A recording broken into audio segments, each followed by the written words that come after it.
দীপ social science ক্লাসে তোমাদের সবাইকে স্বাগত জানাই। আশা করি তোমরা সবাই ভালো আছো। আজকের অনেক দিন পরে আমি ক্লাস নিচ্ছি। কিছুদিন ক্লাস নেওয়া হয়নি কারণ বাড়িতে কিছু সমস্যা ছিল, আর আবহাওয়ার পরিস্থিতি খুবই খারাপ, এতটা গরম, সেখানে ক্লাস রেকর্ডিং করাও অনেকটা সমস্যা হচ্ছে। তাই ক্লাস নিতে একটু দেরি হচ্ছে। আমাদের মোটামুটি বায়ুমণ্ডলের প্রথম পার্ট হয়ে গেছে। বায়ুমণ্ডলে আর দুটো ক্লাসে শেষ হয়ে যাবে। তারপরে আমরা তারপরের চ্যাপ্টার জীববৈচিত্র্য নিয়ে পড়ব।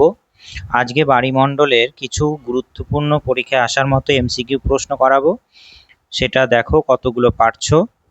ঠিক আছে, বেশ। প্রথম প্রশ্ন, সমুদ্র তলে নিমজ্জিত মহাদেশীয় ভূখণ্ডাংশের নাম কি? সমুদ্রতলে নিমজ্জিত মহাদেশীয় ভূখণ্ডের যে অংশ সেটাকে বলা হয় মহীসোপান। এই সমুদ্রতলের যে ভূপ্রকৃতি সেটা আমি ক্লাস করিয়েছি, তোমরা যারা দেখোনি তারা প্লেলিস্টে গিয়ে দেখে নাও। দ্বিতীয় প্রশ্ন, সমুদ্রের গভীরতা পরিমাপক যন্ত্রের নাম কি? সমুদ্রের গভীরতা পরিমাপক যন্ত্রের নাম হলো ইকো সাউন্ডার। এখানে প্রথম প্রশ্নের ব্যাখ্যাটা কি হবে?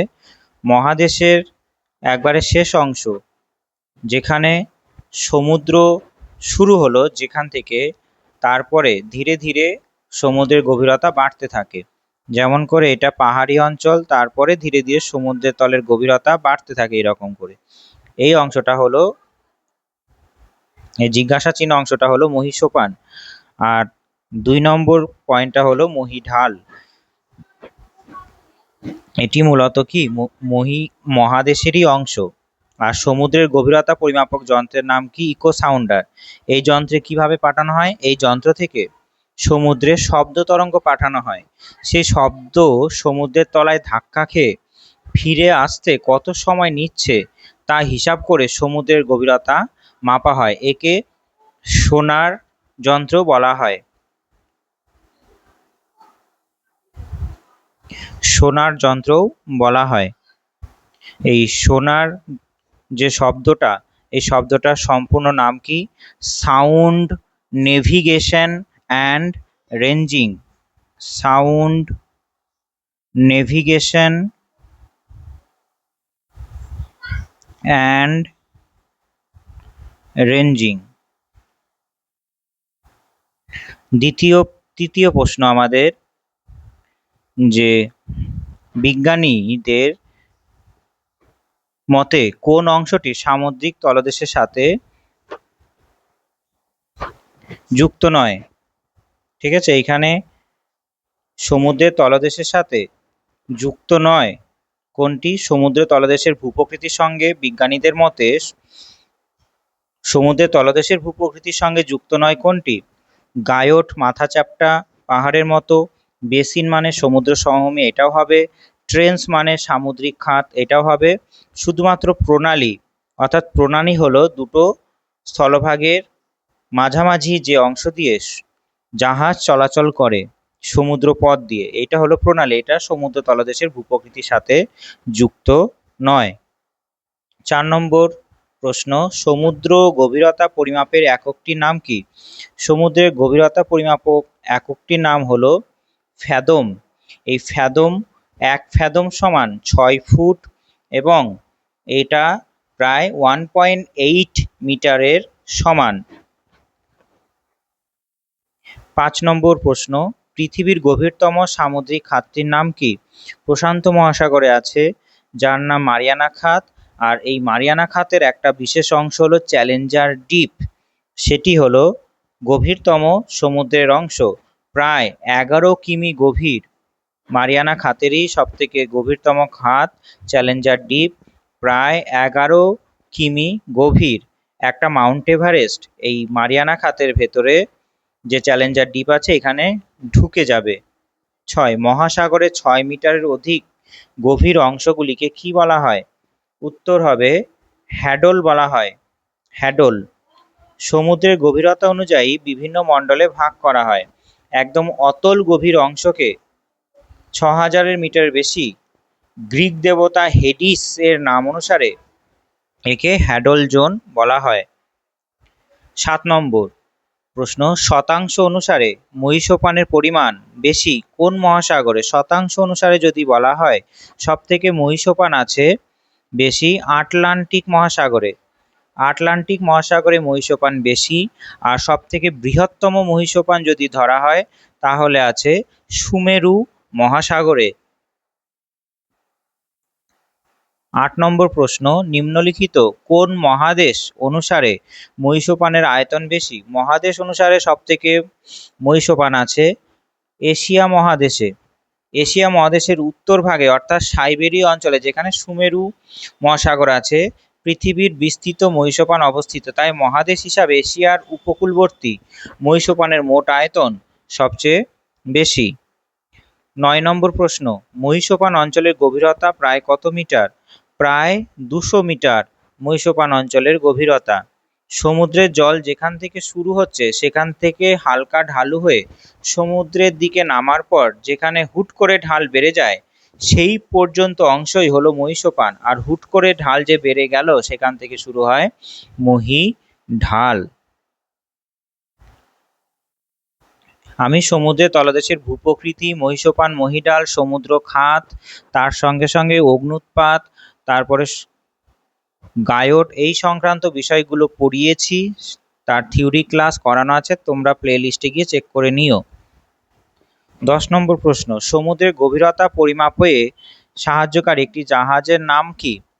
উত্তর হবে চ্যালেঞ্জার।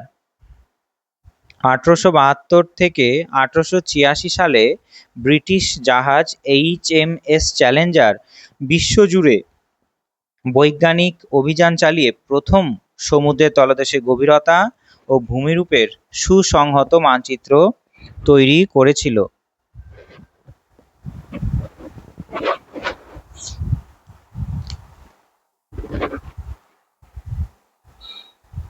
১০ নম্বর আরেকটা ডবল হয়ে গেছে। ১০ নম্বরের প্রশ্ন, ভারত মহাসাগরের একটি প্রবাল দ্বীপ এর নাম কি? উত্তর হবে মালদ্বীপ। মালদ্বীপ হলো একটি প্রবাল দ্বীপের উদাহরণ ভারত মহাসাগরে।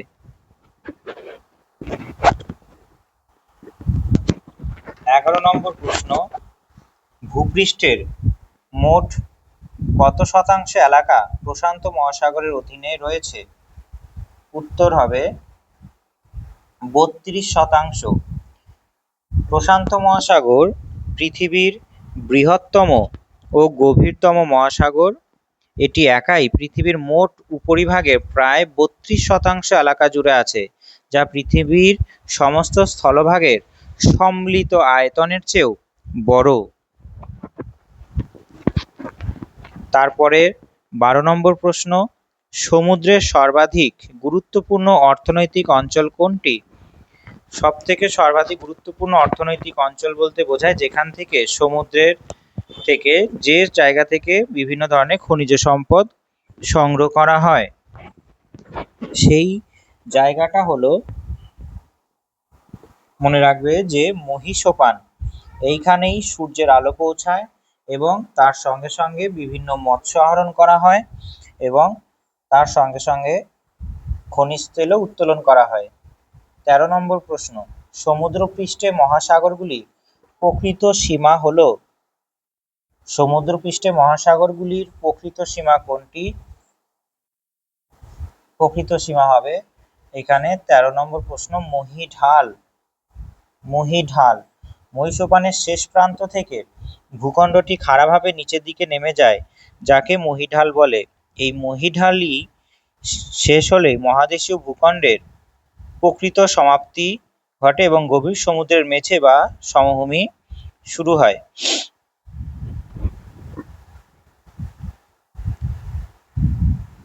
ঠিক আছে, অর্থাৎ মহীসোপানের পর থেকেই মহাসাগরীয় ভূত্বক শুরু হয়। ১৪, সমগ্র সমুদ্রতলের কত শতাংশ মহীসোপান আছে? প্রায় ৭.৬% মহীসোপান আছে। ১৫, মহাসাগর অনুসারে মহীসোপানের ক্ষেত্রে মান বেশি কোন মহাসাগরে আছে? মহাসাগর অনুসারে মহীসোপানের ক্ষেত্রমান বেশি আছে যদি ধরা হয় তাহলে হবে প্রশান্ত মহাসাগরে। আর শতাংশের বিচারে আটলান্টিক মহাসাগরে। আর বৃহত্তম মহীসোপান আছে সুমেরু মহাসাগরে। 16 নম্বর প্রশ্ন, পৃথিবীর গভীরতম সাগর কোনটি? এটা সবাই জানো আশা করি, এটা হবে প্রশান্ত মহাসাগর। কারণ প্রশান্ত মহাসাগরের গড় গভীরতা প্রায় 4200 মিটার। ঠিক আছে, 4200 মিটার, যা অন্য যে কোনো মহাসাগরের চেয়ে বেশি। 17 নম্বর প্রশ্ন, নিম্নলিখিত কোন অঞ্চলে খনিজ তেল ও প্রাকৃতিক গ্যাস পাওয়া যায়? উত্তর হবে মহীসোপান অঞ্চলে সবথেকে বেশি খনিজ তেল ও প্রাকৃতিক গ্যাস পাওয়া যায়।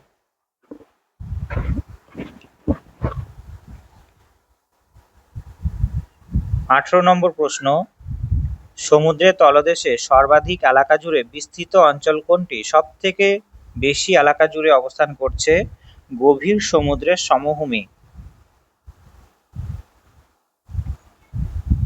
প্রায় 75.9% বা 76% অঞ্চল জুড়ে এই মহীসোপান অবস্থান করছে।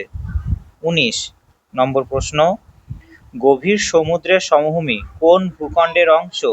গভীর সমুদ্রের সমভূমি সীমা ভূখণ্ডের অংশ। মহাদেশের উপরের হালকা অংশ তৈরি সিলিকা ও অ্যালুমিনিয়াম দিয়ে, কিন্তু সমুদ্রের তলদেশ তৈরি ভারী ব্যাসাল্ট শিলা অর্থাৎ সিলিকা ও ম্যাগনেসিয়াম দিয়ে।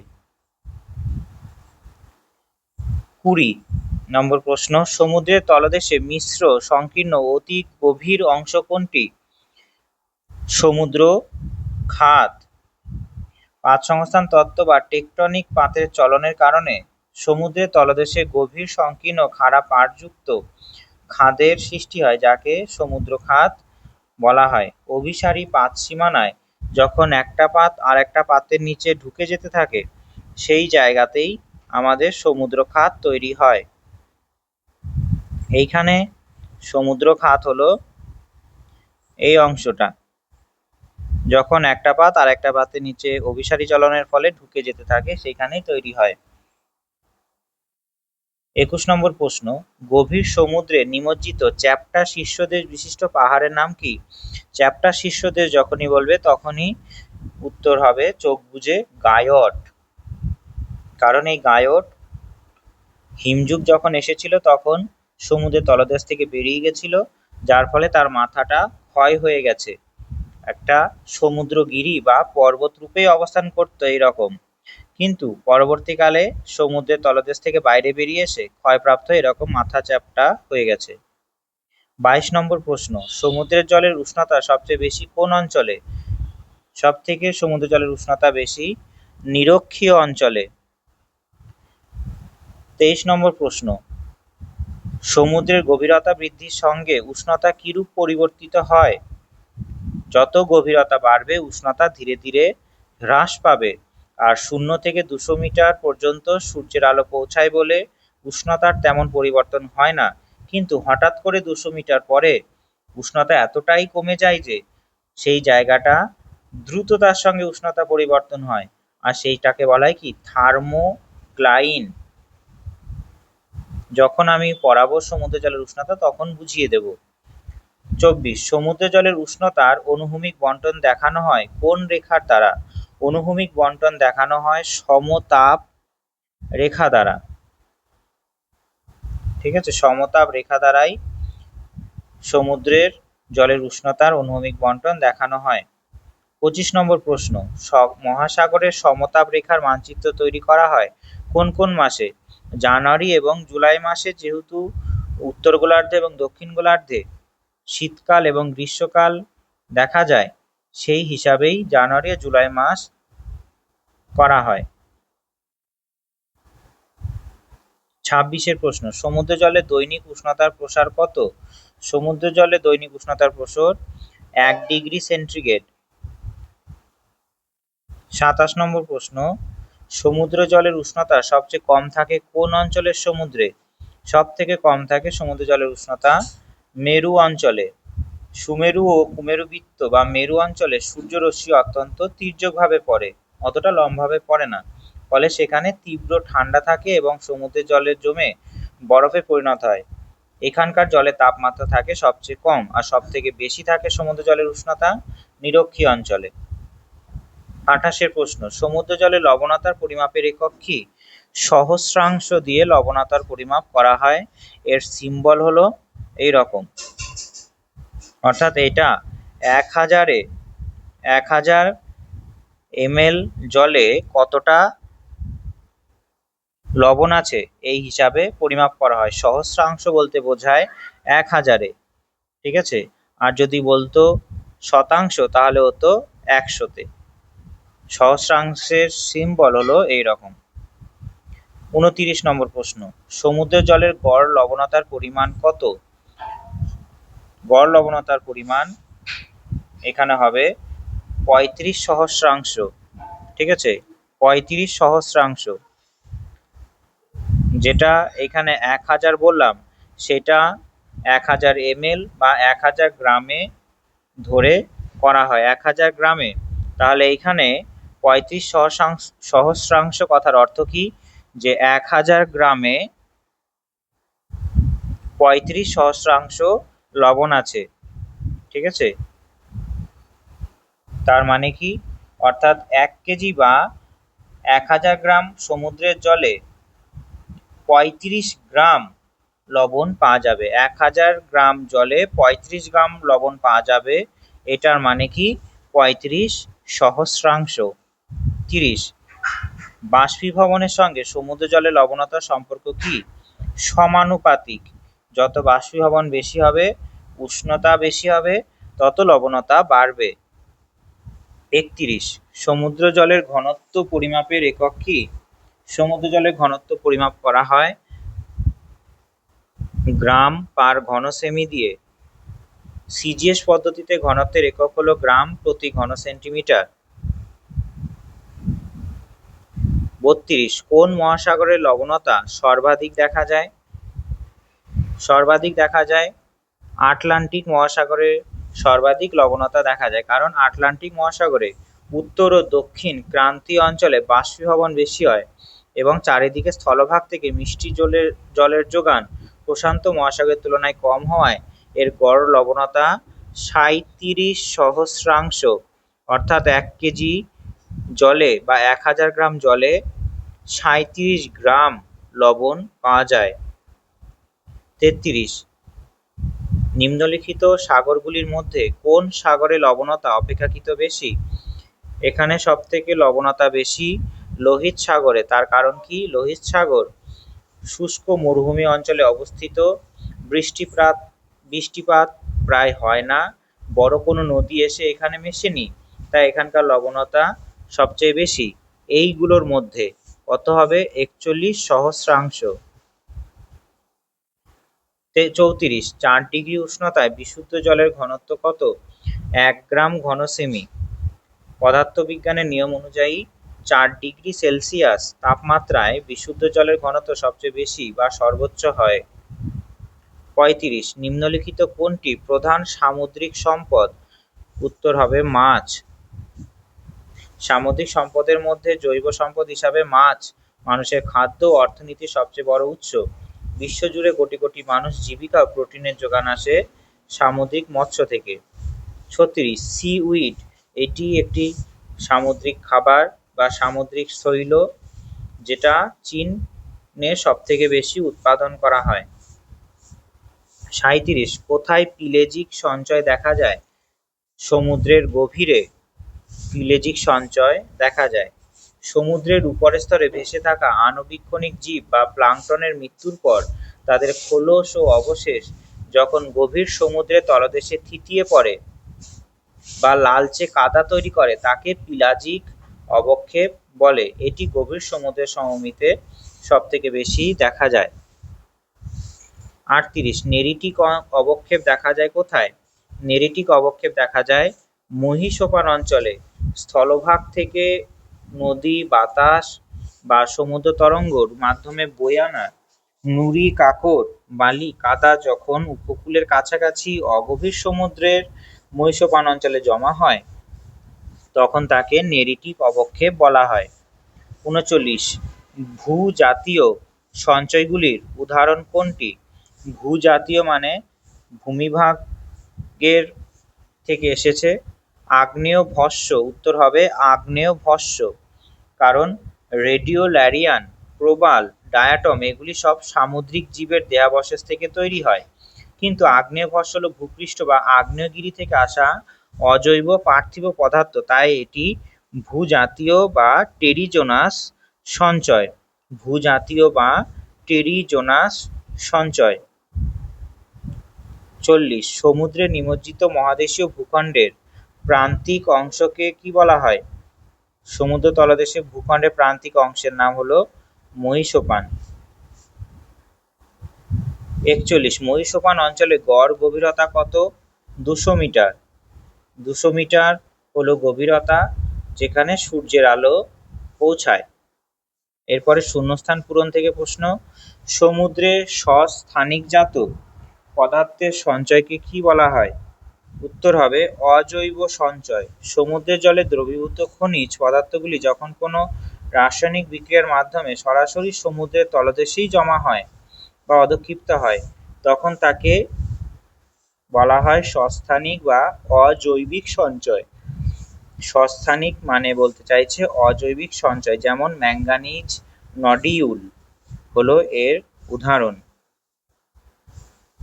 সমুদ্রের জলের দ্রবীভূত খনিজই যখন রাসায়নিক বিক্রিয়ার মাধ্যমে সরাসরি সমুদ্রের তলদেশে জমা হয় তখন সেটা হলো সস্থানিক বা অজৈবিক সঞ্চয়। উদাহরণ হলো ম্যাঙ্গানিজ নডিউল। নডিউল।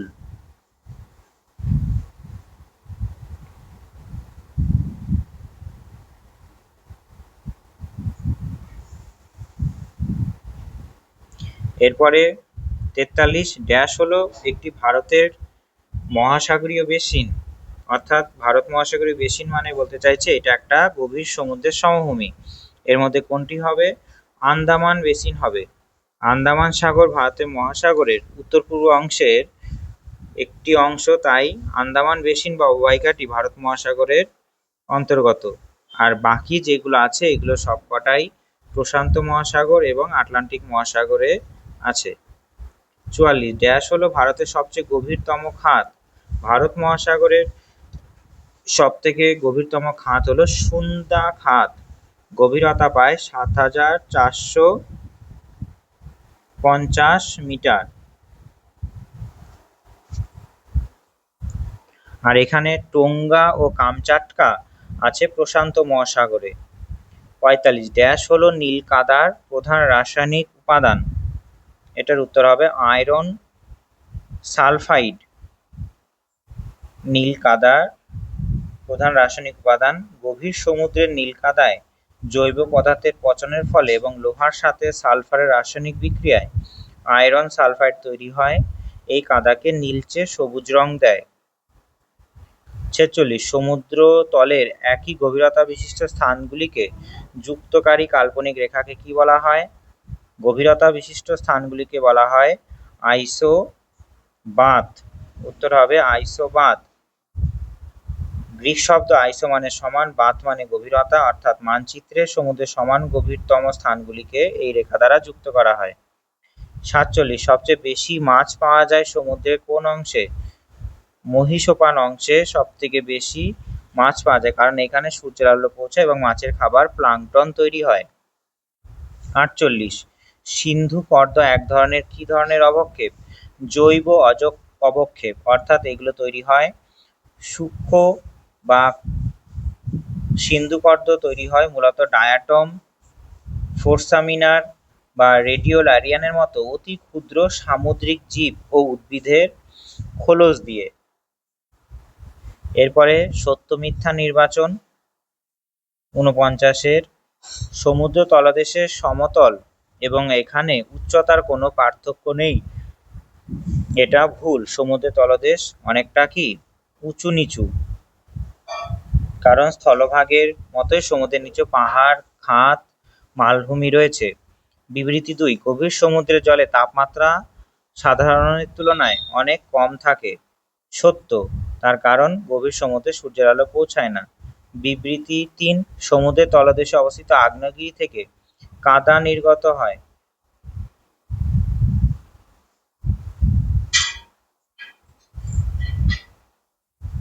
এটাও সত্য হবে, কারণ মাঝে মাঝে কাদাও নির্গত হয়।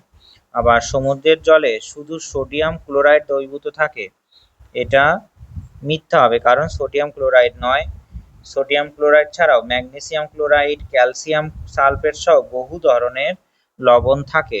তাহলে 1 এবং 4 মিথ্যা এবং 2 আর 3 সত্য।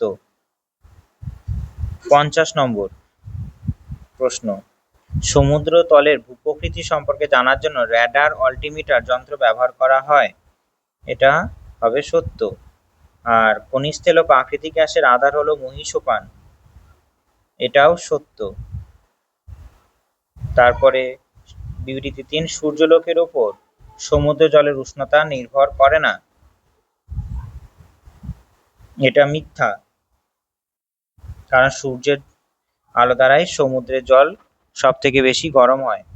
তারপরে সমুদ্র জলে লবণতা সর্বাধিক হয় মেরু অঞ্চলে, এটাও মিথ্যা হবে, কারণ সমুদ্র জলের লবণতা ক্রান্তীয় অঞ্চলে বেশি থাকে। 1 এবং 2 সত্য, কিন্তু 3, 4 মিথ্যা। এরপর আমাদের পরপর সাজাতে হবে। সমুদ্রে পর্বতমালা গঠনের যে পর্যায় আছে সেটা তোমাকে সাজাতে হবে। সমুদ্রের তলদেশে পর্বত গঠন কিভাবে হবে?